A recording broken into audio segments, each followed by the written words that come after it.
Assalamualaikum. Welcome to KK Chemistry main correct chemistry। और हम बात करेंगे सब बेसिक कॉन्सेप्ट्स ऑफ स्पेक्ट्रोस्कोपी। अच्छा, सबसे पहले देखें, जब भी आप किसी चीज के बारे में पढ़ें या पढ़ाएं तो उसकी जो मीनिंग है वो बड़ा इम्पोर्टेंट होता है। तो ये मीनिंग से हमें तकरीबन उसी टॉपिक की 25% अंडरस्टैंडिंग आ जाती है। अब जो स्पेक्ट्रोस्कोपी का टर्म है या word spectroscopy is derived from Latin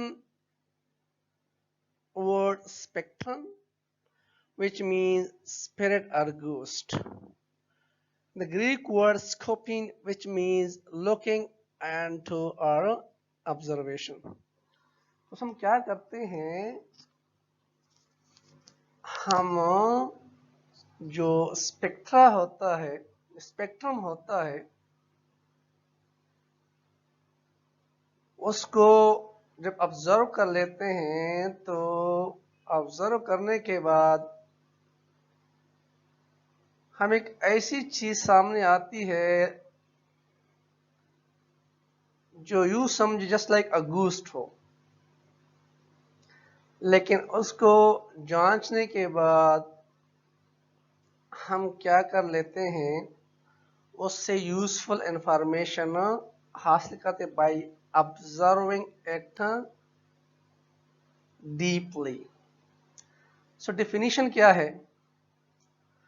well, it may be defined as the study of phenomena that are caused by the interaction of radiation with matter।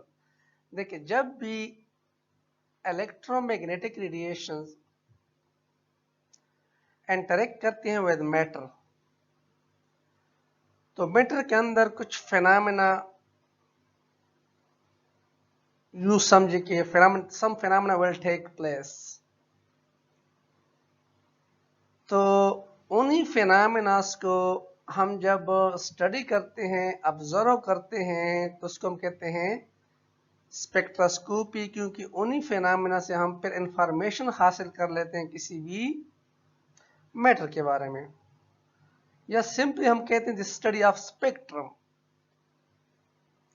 कोई भी कंपाउंड है, उसमें रेडिएशन एब्जॉर्ब हो रही हैं या एमिट हो रही हैं, तो जो एब्जॉर्ब रेडिएशन है उसका स्पेक्ट्रा या जो एमिटेड रेडिएशन है जो हमें स्पेक्ट्रम प्रोवाइड करता है, उसे हम कहते हैं स्पेक्ट्रोस्कोप। और हम इसको इस तरह भी डिफाइन कर सकते हैं, the measurement of the amount of radiation absorbed or emitted by matter at different wavelength।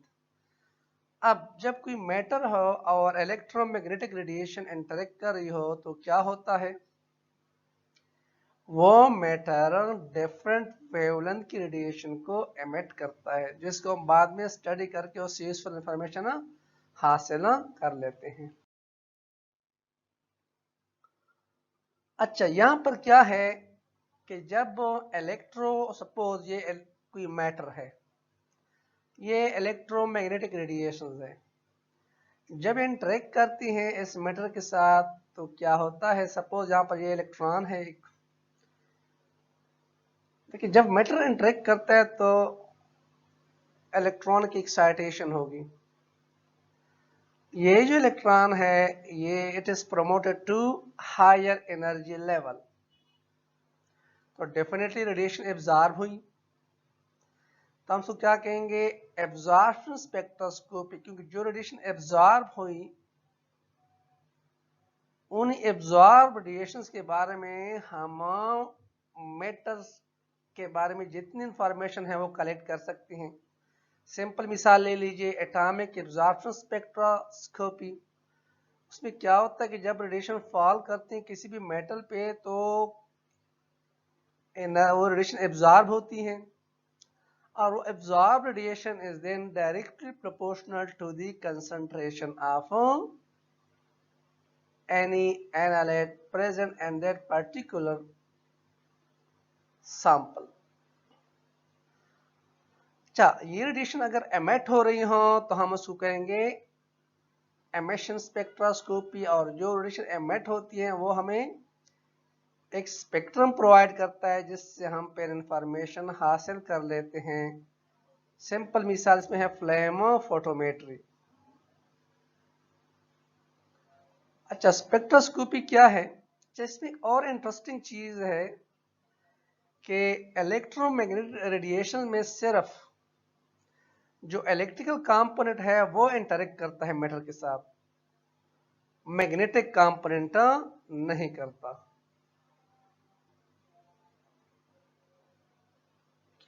तो किसी भी मटेरियल पार्टिकल मटेरियल से किसी भी ऑर्गेनिक हो इनऑर्गेनिक हो तो उसके स्ट्रक्चर के बारे में इंफॉर्मेशन हम स्पेक्ट्रोस्कोपी से हासिल करते हैं, ख्वाह वो NMR हो ख्वाह वो IR हो,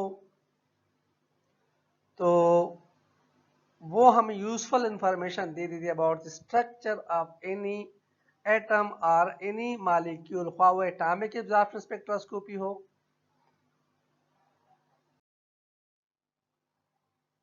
अच्छा, अब स्पेक्ट्रम क्या है? ये प्लूरल है स्पेक्ट्रा का। अच्छा, जो कोई भी मटेरियल हो जब वो रेडिएशन एमिट करता है या एब्जॉर्ब करता है, सपोज अगर एमिट करता है तो डिफरेंट वेवलेंथ की रेडिएशन वो एमिट करेगा। तो उस उन्हीं emitted radiation of different wavelength को हम सिंपली स्पेक्ट्रम कह सकते हैं। आगे जाके हम पढ़ेंगे डिफरेंट टाइप ऑफ स्पेक्ट्रम। अच्छा, ये IR स्पेक्ट्रा है। IR स्पेक्ट्रम में ये क्या है? ट्रांसमिटेंस है और ये वेव नंबर है। अब यहाँ पे देखिए, जहां पे रेडिएशन एब्जॉर्ब नहीं हो रही वहां पे ये स्ट्रेट लाइन है, जहां पे एब्जॉर्ब हो रही हैं वहां पे हमें एक पीक मिल जाता है। इस तरह इस ब्यूटेन के मॉलिक्यूल है, इसमें ये CH स्ट्रेचिंग है, ठीक है। इसी तरह यहाँ पर बेंडिंग और डिफॉर्मेशन, यहाँ पर स्केलर वाइब्रेशन, ठीक है। 400 से लेके 1500 तक हमारे पास फिंगरप्रिंट रीजन है। अगर हम दो कंपाउंड्स हैं हमारे पास, उनको आइडेंटिफाई अगर हम नहीं कर सकते तो फिंगरप्रिंट रीजन के बेस पे हम उनको आइडेंटिफाई कर सकते हैं, क्योंकि फिंगरप्रिंट रीजन में फिर वो अगर दोनों कंपाउंड्स का मॉलिक्यूलर फार्मूला एक जैसा हो तो फिंगरप्रिंट रीजन पे फिर हम उसको आइडेंटिफाई कर सकते हैं। अच्छा, अब हम आते हैं प्रोटॉन NMR की तरफ। प्रोटॉन NMR में हम बेसिकली जो प्रोटॉन का जो एनवायरनमेंट है उसको डिस्कस करते हैं। अब यहाँ पे देखें CH3 मिथाइल ग्रुप है। अच्छा, मिथाइल ग्रुप के जो प्रोटॉन है वो ज़्यादा शील्डेड होते हैं, इलेक्ट्रॉन्स को ज़्यादा शील्ड करते हैं, ठीक है। जब इलेक्ट्रॉन्स को ज़्यादा शील्ड करते हैं तो क्या होता है, ये शील्डेड जोन में आ जाते हैं। ये हम डिस्कस करेंगे प्रोटॉन NMR स्पेक्ट्रोस्कोपी में इन डिटेल। अच्छा, ये जो दो CH2 है ये लेस शील्डेड है, मेन इसलिए इसको फ्लिप किया जा सकता है from alpha spin to beta spin, ये भी हम डिटेल में पढ़ेंगे। तो ये लेस शील्डेड जोन में यहाँ पे आ जाता है।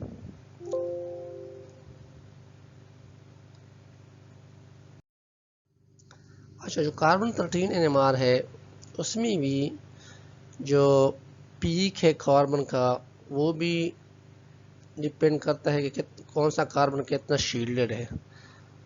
अब ये कार्बन ज़्यादा शील्डेड है तो लिहाजा शील्डेड जोन में आएगा, और ये कम शील्डेड है तो ये लेस शील्डेड जोन में आएगा। ये हम डिटेल में डिस्कस करेंगे जब हम पढ़ेंगे एनएमआर स्पेक्ट्रोस्कोपी। अच्छा, अब ये दोनों कार्बन जो है इनका एनवायरनमेंट सेम है, इन इस कार्बन के इस साइड पे भी CH2 है, इस कार्बन के इस साइड भी CH2 है, तो एक ही पीक आएगी। सिमिलरली ये जो कार्बन है इसके इस साइड पे CH3 है, इस कार्बन के इस साइड पे CH3 है, तो दोनों कार्बन का एक ही पीक नजर आएगा। अच्छा, मास स्पेक्ट्रम के बारे में, ये मास स्पेक्ट्रम हमें इंफॉर्मेशन दे देता है किसी भी कंपाउंड के बारे में on the basis of its fragments. देखिए, ये हमारे पास ब्यूटेन है, ये ब्यूटेन जब इलेक्ट्रॉन्स को हिट करते हैं तो ये डिफरेंट फ्रेगमेंट्स में कन्वर्ट होता है, जिसमें एक मॉलिक्यूलर आयन पीक है 58, बेस पीक है, और बाकी छोटे छोटे फ्रेगमेंट्स हैं। बेस पीक कौन सा होता है? जिसकी रिलेटिव इंटेंसिटी सबसे ज्यादा हो, और उसको हम आर्बिट्ररी 100 लेते हैं। ठीक है। अच्छा, ये जो मॉलिक्यूलर आयन पीक है उसके साथ एक छोटा सा पीक और भी है 59 पे, इसको हम कहते हैं आइसोटोपिक पीक और सैटेलाइट पीक। ये बेसिकली जो कार्बन 13 आइसोटोप्स हैं उसकी वजह से यहाँ पे स्मॉल पीक आ जाता है। प्रॉबली यहाँ पे भी ये जो 44 है ये भी इस कार्बन 13 जो आइसोटोप है कार्बन 12 का, उसी की वजह से यहाँ पे एक और पीक आ जाते। तो इन फ्रेगमेंट्स को से हम फिर इंफॉर्मेशन हासिल कर सकते हैं कि हमारा एक्चुअल कंपाउंड कौन सा है। अब आते हैं क्लासिफिकेशन ऑफ स्पेक्ट्रोस्कोपी। ये तो हमने जस्ट ब्रीफ आप लोगों को डिस्क्रिप्शन दी स्पेक्ट्रम के बारे में। अब हमारे पास जो स्पेक्ट्रोस्कोपी है उसकी क्लासिफिकेशन हम डिफरेंट वेज से कर सकते हैं, या the basis of electromagnetic radiations, या पार्टिकल्स सच इलेक्ट्रॉन, या मटेरियल स्टडीज। सपोज अगर एटम है तो एटॉमिक एब्जॉर्प्शन स्पेक्ट्रोस्कोप, या हम एक्सरे भी ले सकते हैं, सिंगल क्रिस्टल भी ले सकते हैं। तो डिफरेंट टेक्निक्स हम यूज करते हैं depend upon the type of your compound. ठीक है। तो जो इलेक्ट्रोमैग्नेटिक रेडिएशन है ये हाई एनर्जी रेडिएशन है जो ट्रांसमिट होती हैं through space at very high speed.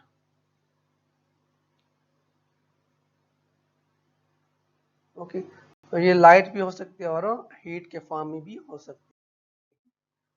तो ये है डिफरेंट टाइप्स ऑफ स्पेक्ट्रोस्कोपी। इसमें हमारे काम की कौन कौन सी है? इसमें हमारे काम की है एनएमआर,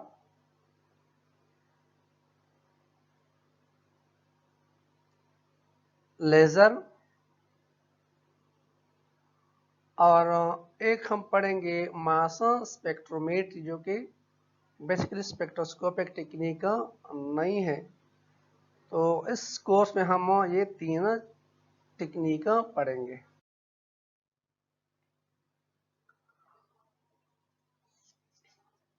अब मास स्पेक्ट्रोमेट्री क्या है? अच्छा, जो वर्ड स्पेक्ट्रोमेट्री है बेसिकली ये लैटिन वर्ड्स, कुछ इसको प्रोनाउंस करते हैं स्पेसियर, कुछ इसको प्रोनाउंस करते हैं स्पेखेरे। तो यहाँ से ये डिराइव हुआ है जिसका मतलब to look at or to view,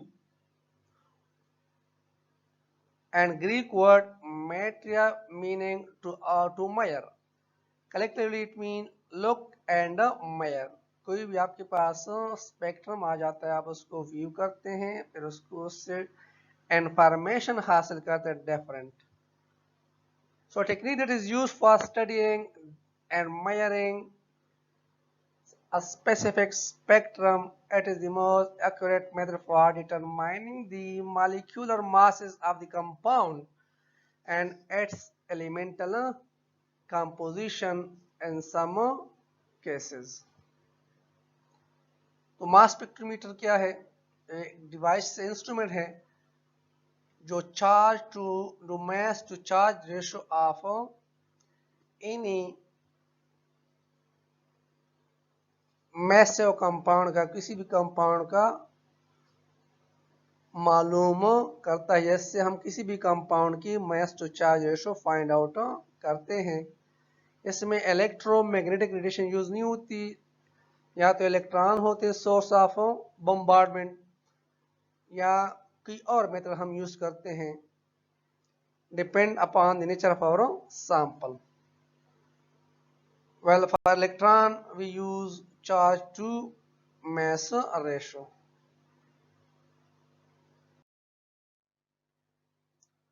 अच्छा, basic principle of mass spectrometry है क्या? इसमें होता क्या है? आपके पास कोई भी कंपाउंड है, सपोज ये कोई मॉलिक्यूल है, ठीक है, इलेक्ट्रॉन इसको हिट करते हैं। अच्छा, हिट करने के बाद क्या होता है कि वो इलेक्ट्रॉन, वो मॉलिक्यूल आयनाइज होता है, क्योंकि उसको इतनी सफिशिएंट एनर्जी प्रोवाइड की जाती है जो उसकी आयनाइजेशन के लिए काफ़ी होती है। इससे कम एनर्जी पे वो आयनाइज नहीं होता। सपोज यहाँ पर 17 इलेक्ट्रॉन वोल्ट एनर्जी दी जाती है, जो 1600 किलो कैलोरी पर मोल के बराबर है। अच्छा, यहाँ पर क्या है, एक मॉलिक्यूलर आयन बन जाता है या पेरेंट आयन, इसको हम कहते हैं रेडिकल कैटायन। इसमें ऑड नंबर ऑफ इलेक्ट्रॉन होते हैं। सपोज अगर इसमें 10 है, सपोज अगर यहाँ पर 10 है इलेक्ट्रॉन, यहाँ पर क्या होंगे, 9 इलेक्ट्रॉन होंगे। ओके। अच्छा, उसके बाद ये जो स्पीशी है, जो मॉलिक्यूलर एनर्जी के, हाईली एनर्जेटिक होता है, इसकी बहुत ज़्यादा एनर्जी है। ये समझे कि हाईली एनर्जेटिक है, तो ये आपस में कोलाइड होते हैं, कॉलिजन होती है। Collision takes place between these molecular ion, जिसकी वजह से वो डिफरेंट बॉन्ड इसके रप्चर हो जाते हैं और हमारे पास डिफरेंट फ्रेगमेंट्स इसके आते हैं। डिफरेंट फ्रेगमेंट्स इसके बाद इसको हम कहते हैं डॉटर आयन और फ्रेगमेंट आयन। कैटायन बन जाता है, साथ में रेडिकल भी बन जाते हैं। याद रखें कि स्पेक्ट्रोमीटर से हम just charge molecule find out कर सकते हैं, कौन से चार्ज मॉलिक्यूल जिसके ऊपर पॉजिटिव चार्ज हो, ठीक है। न्यूट्रल और रेडिकल हम इससे फाइंड आउट नहीं कर सकते, बिकॉज डिटेक्टर जो है वो अनरिस्पॉन्सिव है रेडिकल और न्यूट्रल मॉलिक्यूल के लिए। अच्छा, जब हम कोई मास स्पेक्ट्रम हमें हासिल हो जाता है तो उसमें डिफरेंट टाइप्स ऑफ पीक्स होती हैं। एक है मॉलिक्यूलर आयन पीक, जिस तरह आपने NPO10 की स्पेक्ट्रम में देख लिया है। अच्छा, मॉलिक्यूलर आयन पीक जो है basically it is obtained from the molecule by removing one electron, and that particular ion after removing one electron acquire a positive charge and unpaired electron। तो जो पीक है उसे हम कहते हैं molecular peak. It is basically related with the molecular weight. इसमें जो molecule है उसका मॉलिक्यूलर वेट चेंज नहीं होता, जस्ट उस पर पॉजिटिव चार्ज और अनपेयर्ड इलेक्ट्रॉन आ जाते हैं। तो यह हम यूजफुल इंफॉर्मेशन देता है अबाउट द मॉलिक्यूलर वेट और molecular mass of unknown compound. बाज दफा जो मॉलिक्यूलर आयन पीक है वो एब्सेंट भी हो सकते हैं, और बाज दफा जो मॉलिक्यूलर आयन पीक है वो बेस पीक के तौर पर भी जाहिर होता है, लेकिन ये हर दफा नहीं होता। कुछ केसेस में जो मॉलिक्यूलर आयन पीक है वो जस्ट अ बेस पीक ही होता है, आगे जाके हम पढ़ेंगे। तो जो मॉलिक्यूलर आयन उसको हम M radical, M dot plus represent करते हैं, इसका मतलब क्या है, रेडिकल कैटायन। और जो सैटेलाइट पीक है, आइसोटोपिक पीक्स है, वो M+1। सपोज कार्बन 13 है तो उसका ब्यूटेन का जो मोलर मास है उससे +1 यूनिट ज्यादा होगा। अगर कोई दूसरा है, इस तरह ऑक्सीजन अगर हो तो वो फिर +2 में चला जाता है। अच्छा, मॉलिक्यूलर आयन पीक जो है फिर फर्दर स्प्लिट होते हैं, टूटते हैं, तो क्या बनाते हैं, डॉटर आयन और fragment ion. Daughter ion smaller molecular masses की भी हो सकते हैं और हायर मॉलिक्यूलर मासेस की भी हो सकते हैं। जो हाई मॉलिक्यूलर मासेस के हैं, जिसकी रिलेटिव इंटेंसिटी ज्यादा है, उसको हम कहते हैं बेस पीक। और इसको हम ले लेते हैं कि इसकी इंटेंसिटी क्या है, 100%। जो बाकी पीक्स हैं, छोटे पीक्स, उसकी इंटेंसिटी को मेजर किया जाता है, कौन कहते हैं, विद द बेस पीक।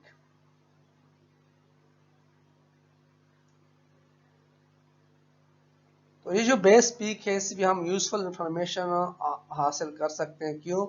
क्योंकि ये मॉलिक्यूलर आयन पीक से डायरेक्ट बनता है। ठीक है, तो इससे भी हम इंफॉर्मेशन ले सकते हैं कि हमारा कंपाउंड कौन सा हो सकता है। अच्छा, ये है just you can say summary that how you can represent a radical cation। उसको हम अक्सर ब्रैकेट में बंद करते हैं और radical unpaired electron plus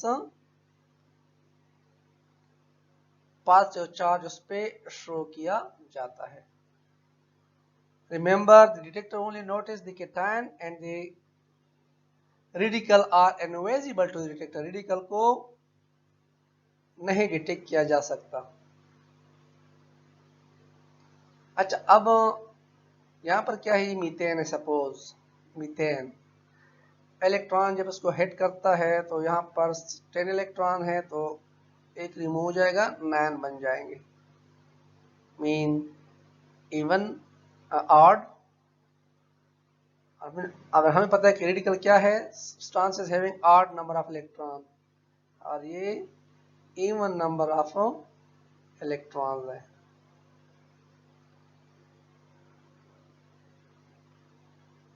daughter ion क्या है, इससे जो मजीद फ्रेगमेंट्स बनते हैं, smaller peaks of lower masses, उसको हम कहते हैं डॉटर आयन।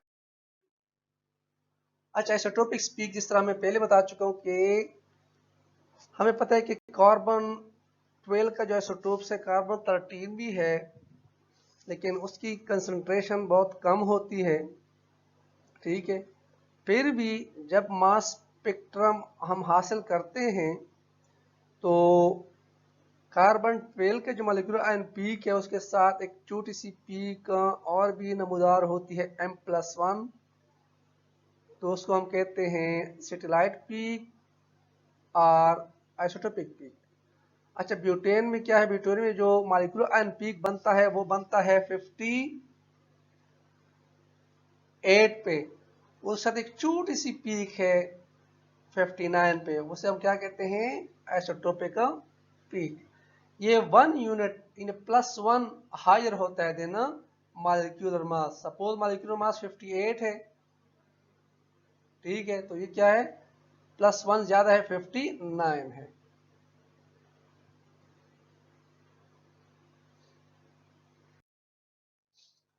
अच्छा, अब कुछ करेक्टरिस्टिक है मास स्पेक्ट्रम के, क्या है, इट इज यूजफुल और helpful to prove the identity of two compound. हम दो कंपाउंड्स को इजीली डिफरेंशिएट कर सकते हैं in the basis of mass spectrum. किसी भी कंपाउंड का स्ट्रक्चर के बारे में हमें इंफॉर्मेशन मिल सकती है। साथ में ये स्ट्रक्चर के बारे में भी हमें सेवरल तरीके से इंफॉर्मेशन प्रोवाइड करती है। ये हमें एग्जैक्ट मॉलिक्यूलर मास बता देता है and molecular formula.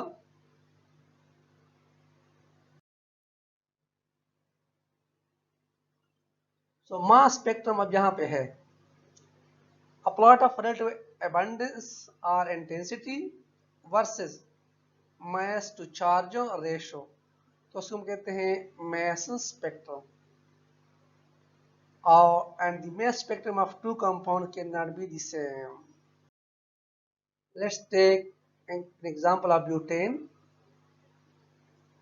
Okay, here example of butane. When electron hit it, it is converted into radical cation or molecular ion. This molecular ion, what happened? Actually, this entity, the CH3 radical, is eliminated from here. Only a positive cation remain.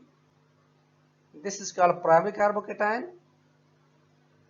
क्योंकि जिस पे positive charge है वो सिर्फ एक alkyl group के साथ attach है, इसलिए प्राइमरी कार्बोकेटायन है. दूसरी बात, अब यहाँ जो हाइड्रोजन है, ये हाइड्राइड जिस पे नेगेटिव चार्ज बन जाता है, ये ट्रांसफर हो जाता है इधर.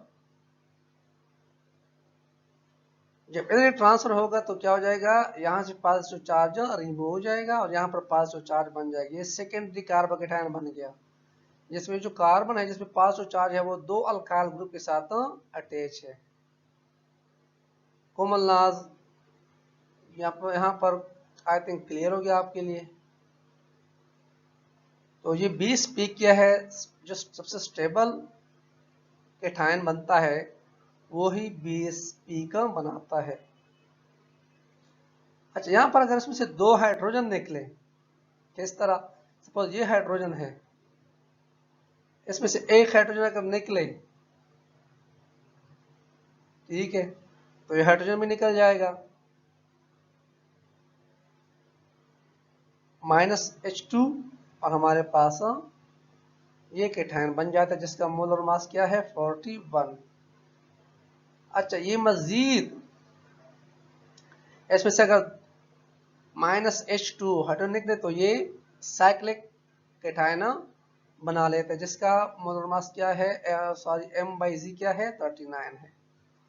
यहाँ पे अगर ये बॉन्ड यहाँ से ब्रेक कर जाए, ठीक है, या यहाँ से ये शिफ्ट हो जाए इलेक्ट्रॉन, तो यह पॉजिटिव चार्ज इस पे खत्म हो जाएगा, ये रेडिकल बन जाएगा और ये साथ में ये केटायन बन जाएगा. अच्छा, ये फर्दर ये प्रोटॉन एक यहाँ पे शिफ्ट होके, ठीक है, ये डबल बॉन्ड बना लेता है और इसमें से एक प्रोटॉन निकल जाता है, तो क्या हो जाएगा, -H2 27 बन जाएगा. मजीद ये अगर CH3 निकले तो ये बन जाता है. अगर CH4 निकले, अब CH4 किस तरह निकलता है, ये प्रोटॉन है, ये अगर यहाँ पे शिफ्ट हो जाए डबल बॉन्ड बना लेगा और ये प्रोटॉन फिर साथ इंटरेक्ट करके CH4 बना लेता है और हमारे पास ये फ्रेगमेंट्स आ जाता है. इस तरह ये